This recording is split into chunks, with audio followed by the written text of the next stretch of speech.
Hello, everybody. So, today, instead of actually talking about my paintings, I decided to actually show you how I make one.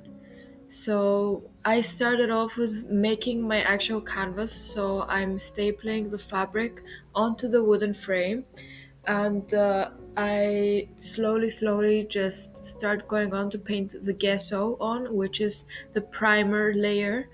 That's what makes the canvas white. Gesso also makes the canvas tighter so you're able to paint on it.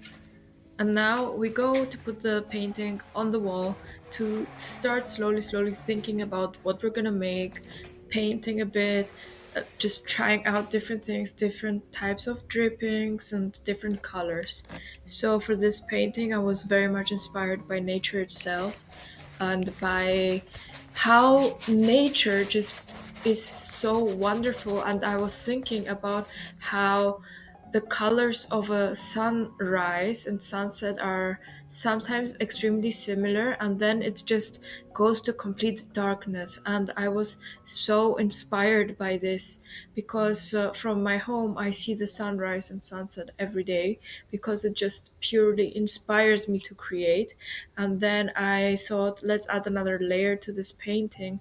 So I was thinking about nature with trees and branches everywhere and how it connects back to ourselves and our systems as humans, like our physical body. So the tree sometimes to me looks like nerves that are inside our bodies and the nervous system.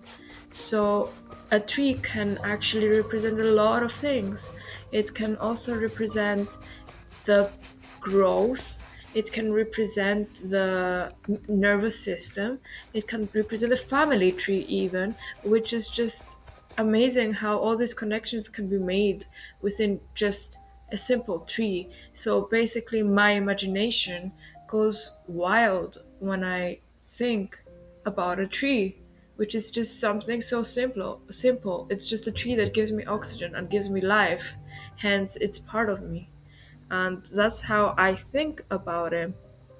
So I really got so inspired by this, and I just started creating and creating and creating until I decided, let's get on with just drippings, because drippings are something that happens by accident, but there's so much freedom inside this method of painting.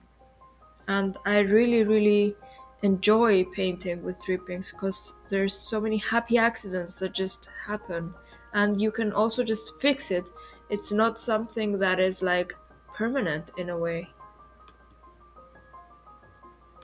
Then, of course, going to the next part of a painting for me is printing. So I started just by using basic colors, white and black, and a tiny bit of blue to put on my jelly plate. And I mixed it all together and started printing the tree onto the jelly plate in order to make it transfer to my canvas by using medium, which is a type of paste that we use in order to make transfers, and to see where that gets me. Will that be pretty? Will it be completely ugly? Is it something that I totally didn't expect? And within this process, actually, I ended up making about 5 canvases of the same topic but completely different at the same time. So this actually brought a new light to my practice. For me, it was like an end of a chapter, a very important chapter, but still a start of something completely new that I never thought I would get on a canvas, something like nature, and still connecting it with my own personal like story. But I'm interested to see where this takes me actually. So the jelly prints came out very nicely, and I'm very happy with it actually. I really like how the tree is, let's say, in a way free, but then it disappears at certain points. It's like it does what it wants, honestly, which is very pretty, and not pretty in a way that it looks beautiful, but pretty in a way that it's ghostly like, and I really like that. So thank you very much for watching. This was my video for today, and I hope to see you soon. Bye.